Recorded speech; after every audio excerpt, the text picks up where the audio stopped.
What is up, everybody? Hope you're doing well. Exciting news today. The project that I have been talking about for a while, albeit a little cryptically, has gotten the green light. It's going to happen. We've got all the key players on board, and so we are starting that process. Exactly what that is going to become apparent in just a little bit. Before I can talk to you about that, however, we have to have a little bit of a story time, and in order to do that right, we got to go take a road trip.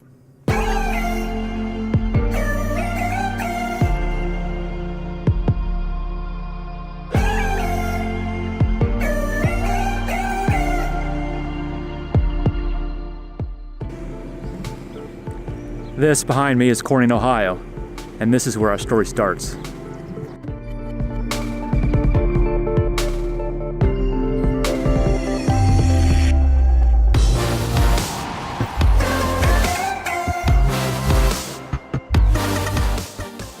Corning used to be a coal mining town.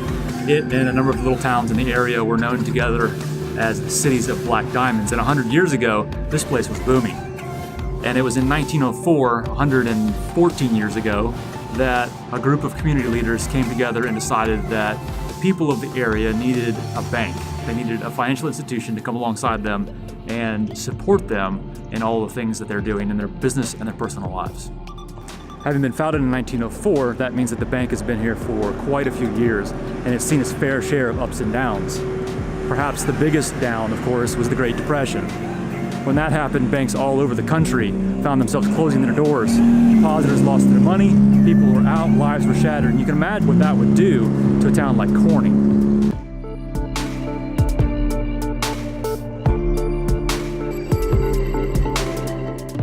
But rather than letting the town take it on the chin, the shareholders and the founders of the bank decided that they were going to pool their resources, fund the bank, and make sure that no one lost a dime.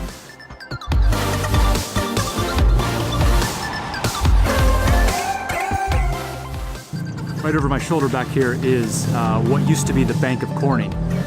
In 97, the late 90s, that name was changed. This bank sits on North Valley Street here in Corning, and the name was changed to North Valley Bank.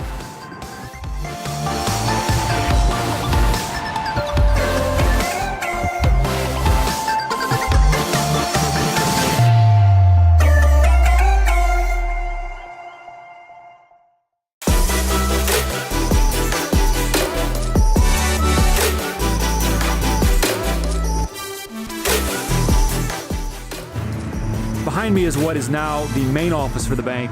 In 2001, the doors opened here. The management and the board of directors of the bank, beginning in 97, really started looking at making some expansions, moving into new markets. One, because it made good business sense, but two, it was an opportunity to take that DNA that had been instilled and been thriving in Corning and bring that to a new market and attempt to and succeed at coming along a new community and helping it thrive.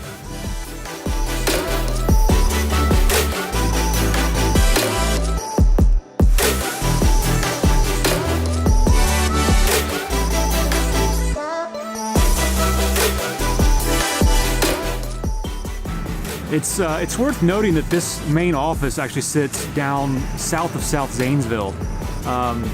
Corning being south, the decision was made to locate here to remain tied to the area that the bank comes out of. And so this was a way for the bank to enter the area of Zanesville, not to go into downtown or even to North Zanesville where the economy is really the strongest, but to come to an area where the bank was actually needed. So once again, it was just an example of the bank's directors and management making a decision that wasn't necessarily the most rational or best business sense, but was what the community needed.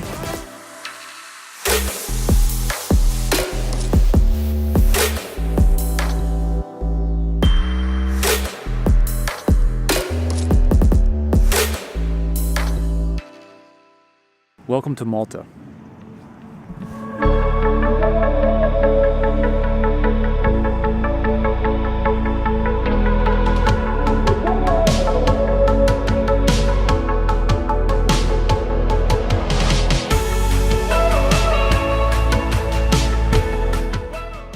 So about the same time that the branch opened in Zanesville, the bank here in Malta, Malta National Bank, I believe that's the name, it folded, it went under, it was no longer able to keep its doors open. And when that happens, you see FDIC insurance all over banking products because your deposits are insured, and the FDIC, Federal Deposit Insurance Corporation, guarantees that you won't lose your money. And one of the ways that they make sure that you don't lose your money is when a bank like this fails, they go and find another bank to take it over. But we're sitting in Malta, Ohio, small river town in southeastern Ohio, and there wasn't a whole lot of interest. However, there was one bank that was interested. And as you can guess at this point, that bank was North Valley Bank.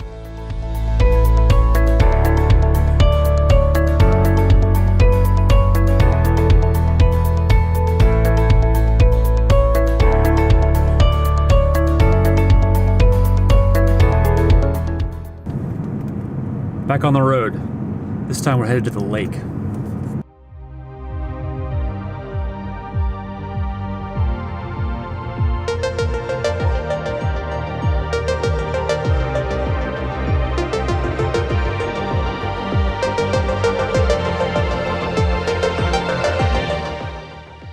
A few years ago, the Army Corps of Engineers and the Ohio Department of Natural Resources jointly determined that the dam that makes this lake, it's a man-made lake, was in danger of giving way. And so they embarked on what they said was going to be a 4 to 5 year process of rebuilding that thing. And you probably can hear a little bit of the banging behind me.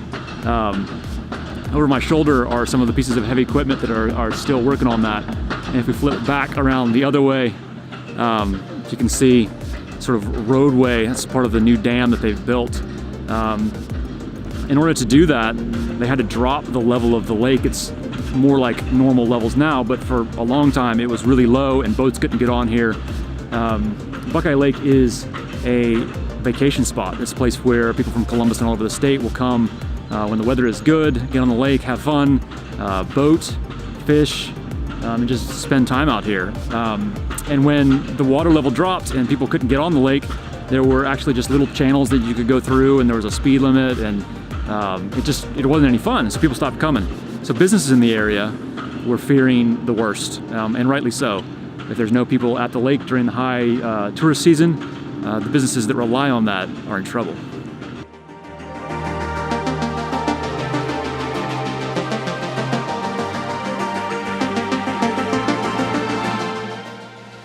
By now in the story, you undoubtedly know where this is headed. If you look behind me, you'll see another one of the branches of North Valley Bank. It was right at the time that the announcement was made that all the construction would be going on here that North Valley made the decision to open this office.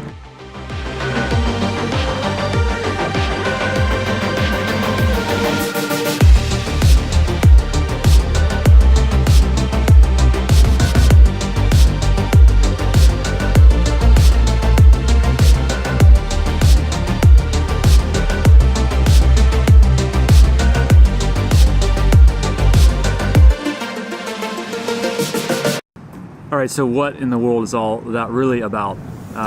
Why have we been driving all over the place? I just had to fill up my gas tank. Telling this story, kind of rehashing the history of a bank.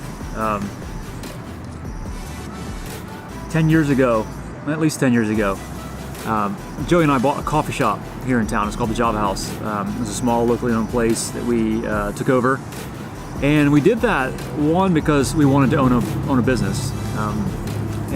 But also we had this desire to try and see if we could run a business, grow a business, while at the same time doing the right thing. Can we create a successful enterprise which had the goal of making life better for people?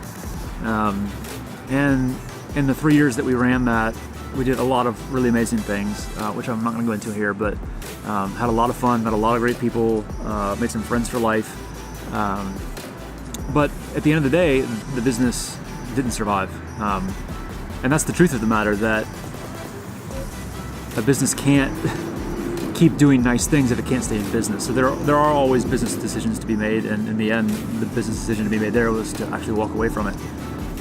But that sort of aim, that goal of doing the right thing in business and building a business by being nice to people, translated to the photography business. And while I'm certainly not perfect, and I've definitely made my fair share of mistakes,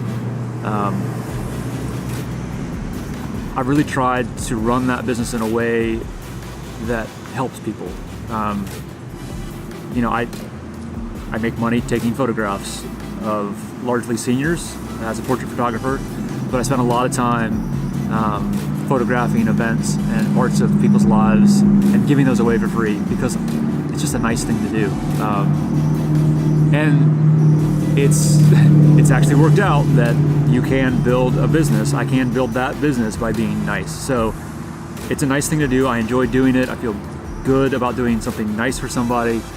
But it's also true that it's a good PR move. And so in that instance, there's an example of being able to build a business by doing something nice for somebody. And the reason that I've spent all this time telling you the history, or at least some of the history of the bank, is that here's a corporation that for over a century has again and again, time after time, made the decisions that are good for people ahead of the bottom line.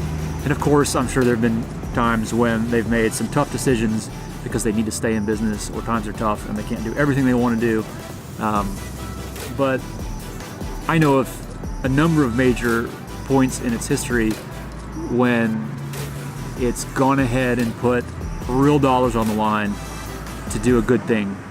And so now I have the opportunity to partner with them.